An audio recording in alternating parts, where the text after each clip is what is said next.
Lorsque Flora a surpris son fiancé en train de la tromper 2 jours avant leur mariage, elle savait que leur mariage ne pourrait pas avoir lieu. Mais la seule solution était d'épouser le premier étranger qu'elle a trouvé, un homme qui transportait des caisses de fruits dans la rue. Flora était loin de se douter que ce serait la meilleure décision de sa vie. Le cœur de Flora s'est emballé lorsqu'elle s'est approchée du vestiaire cossu, l'idée de se glisser dans la robe de mariée de ses rêves la remplissant d'excitation. Elle écarta l'élégant rideau et se figea. Son souffle s'est arrêté dans sa gorge, étouffé par le spectacle choquant qui s'offrait à elle. Charles, son fiancé, se tenait dans une étreinte intime avec Olive, sa prétendue meilleure amie. Vêtue de la robe de mariée immaculée de Flora, Olive s'est penchée sur Charles, leurs lèvres s'embrassant avec ferveur. Le silence s'empara de la pièce, rompu seulement par le bruissement des tissus lorsqu'Olive se retira, son regard rencontrant les yeux stupéfaits de Flora. Les traits de Flora se tordirent de fureur tandis que sa voix tremblait. Qu'est-ce qui se passe ? Charles transforma son expression en une tentative ratée de masquer la culpabilité.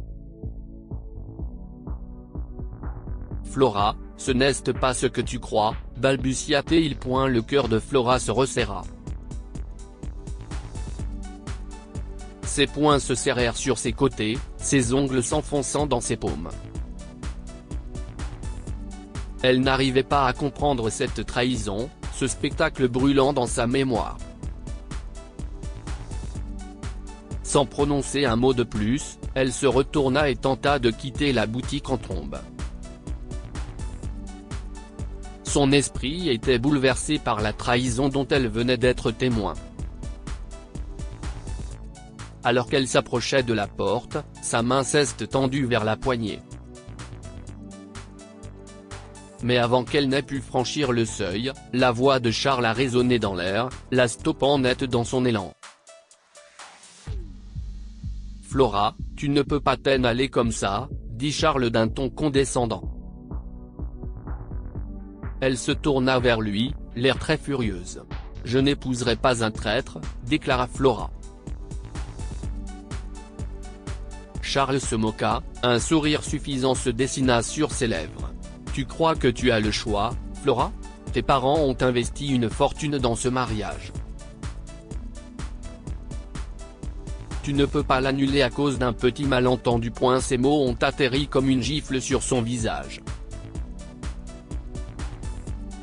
Ses poings se serrèrent le long de son corps tandis qu'elle redressait les épaules, refusant de laisser sa manipulation affaiblir sa détermination. « Eh bien, j'épouserai quelqu'un d'autre », rétorqua Flora en haussant les épaules. Sur ce, elle se détourna, déterminée à aller jusqu'au bout de son plan impulsif pour échapper à la trahison étouffante et aux attentes de la société. La détermination a guidé ses pas, la propulsant dans la rue animée de la ville, à la recherche d'une échappatoire à la trahison étouffante. Parmi la foule, Flora a repéré un homme portant une caisse de fruits.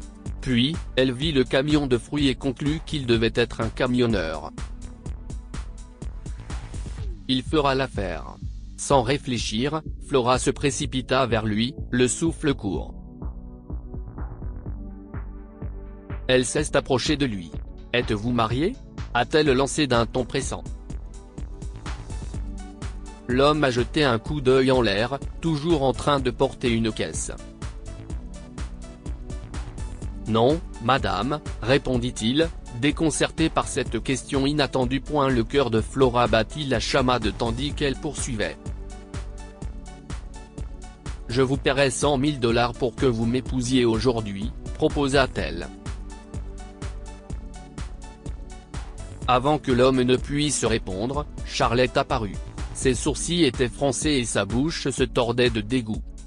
« tu as perdu la tête, Flora, ricana-t-il, son ton marqué par le dédain.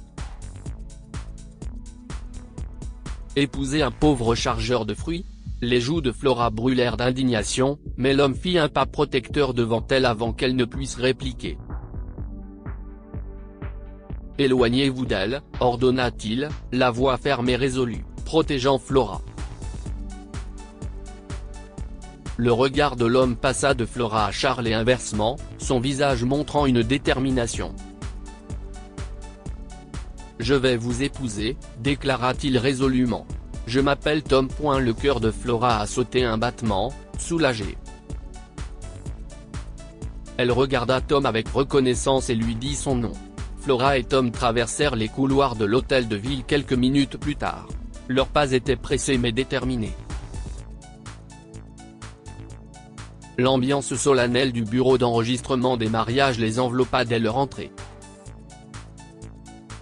Tout se passe si vite, se dit Flora alors qu'il se trouvait devant l'officier d'état civil. La présence inébranlable de Tom à ses côtés était plus réconfortante que Charles ne l'avait jamais été. La voix de l'officier d'état civil a résonné dans la pièce, officiant l'union entre Flora et Tom. Le cœur de Flora s'est emballé alors qu'elle échangeait ses vœux avec Tom, sa main tremblant légèrement alors qu'il glissait les bagues au doigt l'un de l'autre.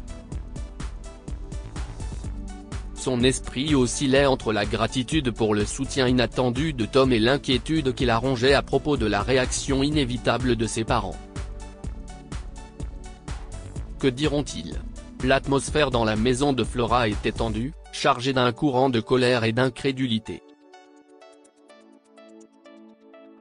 Flora se tenait debout, ses doigts nerveusement entrelacés avec ceux de Tom, tandis que Charles entrait dans la pièce, avec arrogance. Si est absurde.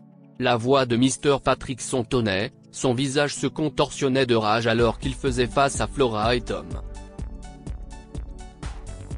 Vous avez tourné notre famille en dérision avec cette absurdité. Charles sourit, l'air content. Épouser cette personne? Son regard méprisant passa de l'un à l'autre. La mère de Flora se tenait debout, les yeux baissés, déchirée.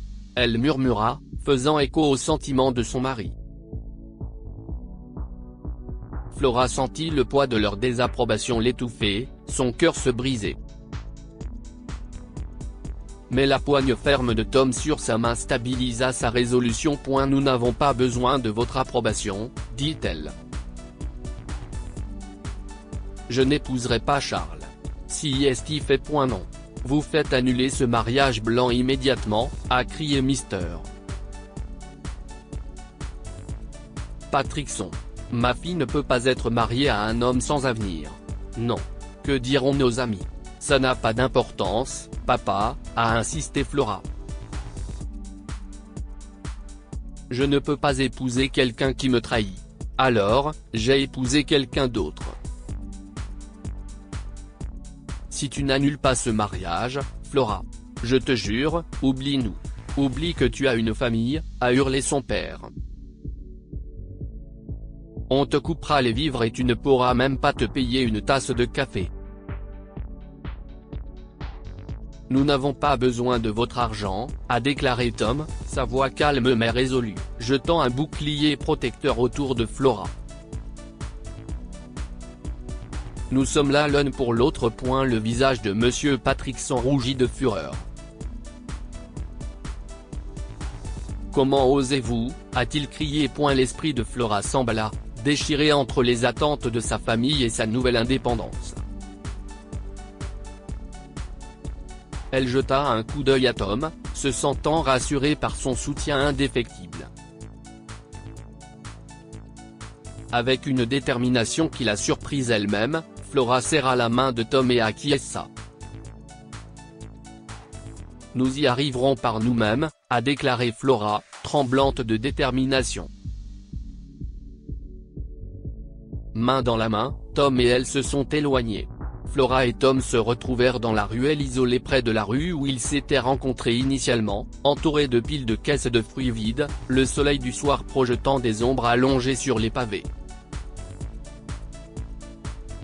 Les sourcils de Flora se froncèrent d'inquiétude, son cœur est encore troublé de s'être éloigné de ses parents. Tom lui jeta un coup d'œil doux. « Eh, ça va aller », lui dit-il. Les doigts de Flora tripotèrent un fil sur sa manche. « Mais s'ils ont raison ?» murmura-t-elle. « Est-ce que j'ai fait une erreur ?» Tom s'est rapproché, son expression était inébranlable. « Vous avez fait ce qui vous semblait juste, Flora, » répondit-il. « Vous vous êtes défendue, vous nous avez défendus. » Les yeux de Flora cherchèrent la profondeur de ceux de Tom. Elle sentit une chaleur l'envelopper lorsque la main de Tom se posa doucement sur son épaule.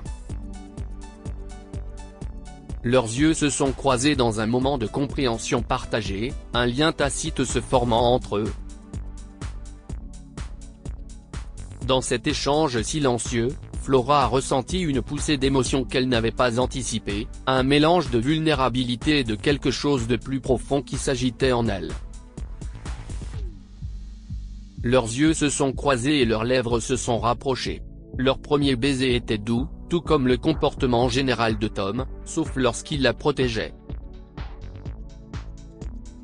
Ils se sont séparés et ont continué à se regarder.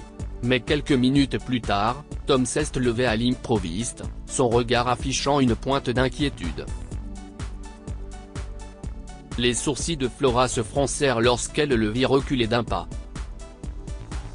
« Tom ?» se demanda-t-elle. L'expression de Tom s'est adoucie. « Je reviendrai », lui assura-t-il. Avant que Flora ne puisse réagir, Tom disparaît au coin de la rue. La confusion et l'inquiétude obscurcirent ses pensées, la laissant désemparée.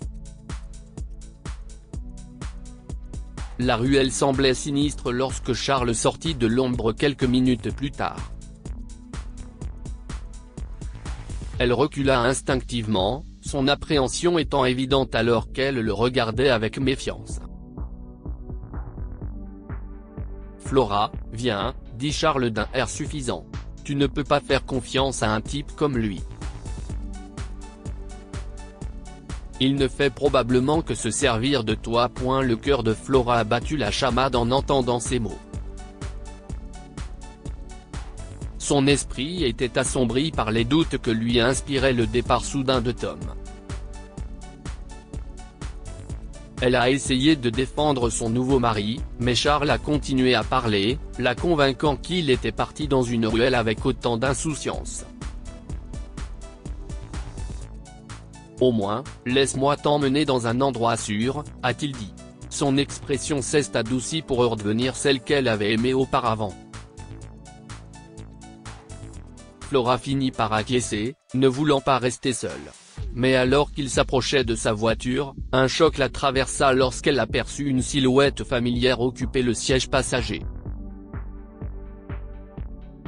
Son corps se figea. Son souffle s'est coupé et l'indignation s'est emparée d'elle lorsqu'elle a reconnu Olive, confortablement assise.